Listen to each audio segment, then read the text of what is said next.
Hello, welcome to my Pokemon Journeys, episode 123, Semi-Final 2, Bedazzle review. So we're immediately here with Ash getting his team ready for a big battle with Cynthia. He equips his gimmicks and gets his team all lamped up. Diantha is on Cynthia's team because she thinks Cynthia can beat Leon, which she can't, but it's nice to see Diantha's support. But Cynthia replies that this is a lot of pressure and she'll be retiring after the tournament.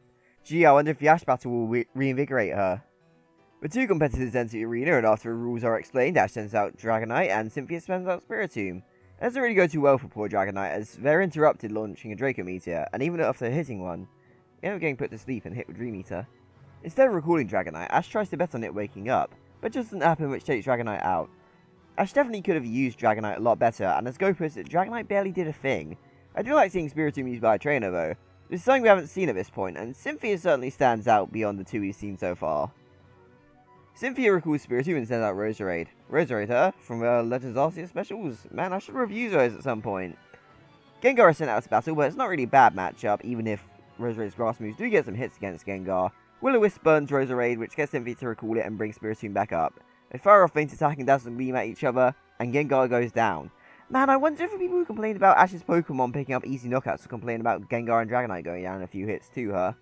Again, Cynthia calls back Spiritomb and sends out Togekiss, so Ash calls in Pikachu. Togekiss dodges Thunderbolt, manages to air-slash Pikachu and then headbutt it, with Diantha and Leon confirming Serene Grace, which helped flinch Pikachu. And Cynthia then recalls Togekiss for Gastrodon. And man, it makes me glad to see just how hard Pikachu bodies it. Gastrodon uses Earth Power. Cool to see that move, by the way. I think the last time we saw it was Paul vs Brandon, and it always felt like a good substitute for Earthquake. But Pikachu avoids it and uses parts of the ground to launch into the air. Cynthia kind of thought Ash would do something like this, so it uses Stone Edge, but Pikachu smashes it with Iron Tail and launches it back. It uses Gastrodon's power against it while immobilizing it, and Pikachu is able to finish it off with Quick Attack. It's awesome and gives Ash his first win. Cynthia's place is to bring out Spiritomb again, so Ash gets Pikachu to spin with Thunderbolt. Diamond and Pearl fans, are you watching? You should know exactly what this is. It's a counter shield, referred to by name as well, which Pikachu uses to fight off Spiritomb's Hypnosis. Thunderbolt hits Spiritomb and follows up with Electro Weapon Iron Tail. The only thing Cynthia can do is get Spiritomb to use Destiny Bond, so Pikachu goes down, which takes the wind out of Ash's sails. Pikachu popping off in this battle was cool as hell though. With Diantha calling Pikachu Ash's ace, Leon thinking that Ash's battle just got interesting, and the narrator highlighting that Pikachu going down early is a bad situation as he can't use his Z move anymore. The episode ends with Surfetch, Dracovish and Lucario carrying Ash's hopes of winning the battle.